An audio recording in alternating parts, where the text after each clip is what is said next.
As it had been in the years before the Great War, Big Mountain, the Big Empty, became home to one of the brightest minds of the 23rd century. The Courier watched over the Big Empty for years to come, caring for it and keeping its discoveries safe until they were needed to help others. Which had always been Big Mountain's purpose. Past the laboratories and science, it had always been intended as a place to build the future of all mankind. The Courier had scoured much of the Big Empty, although secrets still remained in the crater's depths. Perhaps that was for the best, however. Curiosity, while sometimes rewarded for its efforts, often proves to be equally dangerous. Dr. Mobius continued his research undisturbed in the Forbidden Zone. As much as he had attempted to create better scorpions, he tried the same with humanity, with considerably less success. These failures didn't bother him overmuch. Once the rush of mentats wore off, he forgot he had failed in any event. After all, the bright young mind who had come to visit him in the Forbidden Zone had already exceeded his expectations. The sink was strangely silent, which it had never been in previous years. The lack of personality modules made the base lifeless and sterile. As the Courier ran through the X8 facility multiple times, the computers analyzed the test subject's movements. Rather than performing a superficial observation, they realized the subject barely knew what communism was, or even what a high school was.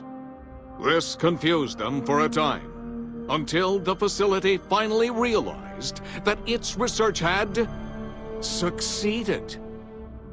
So it let its cyber dogs out into the wastes to help protect small communities from physical aggression rather than communist propaganda. The infiltration program in X-13 continued to scan for the subject and the stealth suit prototype long after the test was over. Frustrated and unable to find its lost technology, X-13 expanded its network of laser tripwires, sensors, and robo-brains out across Big Mountain. This glittering blue light-beam forest cleanly bisected anything that entered its depths, slicing them into small, segmented parts for easy disposal. The Courier, organs intact, continued onwards, a little less heavy of step, but with all the organs in the right places, as they should be. After all, brains can develop a life of their own when left to their own thoughts, and the Courier's brain was more clever than most. The think tank basement, filled with the lobotomized robotical frames of the doctors, now served as a graveyard. The monitors had recorded the battle in its entirety, including the think tank's final, shrill, terrified screams, whimpers, and pleas for mercy. They broadcast these humiliating last moments as a warning to anyone approaching the perimeter that other smarty pants were not welcome.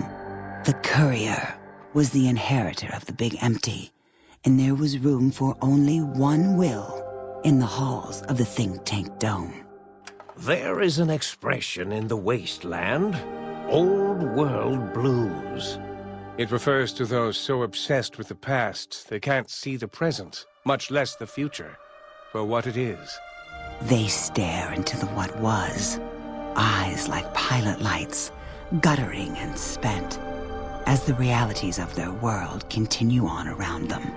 Science is a long, steady progression into the future. What may seem a sudden event often isn't felt for years, even centuries to come. In the times following the Second Battle of Hoover Dam, however, Old World Blues took on a new meaning. Where once it was viewed as a form of sadness, nostalgia, it became an expression describing the potential for the future. It can be easy to see science as evil, technology unchecked as the source of all ills, all misfortunes. With the Courier at the helm, science became a beacon for the future. There was Old World Blues, and New World hope. And hope ruled the day at Big Mountain. We could say more, but the stories in the Big Empty speak for themselves. Now armed with the transportal Ponder, the courier could return to the dome at any time and crack open the secrets of the Big Empty one by one. The Sink sat vigilant, waiting for its master to return, shoes covered in Mojave dust. Only one road yet remained, and it was one the courier had to walk alone.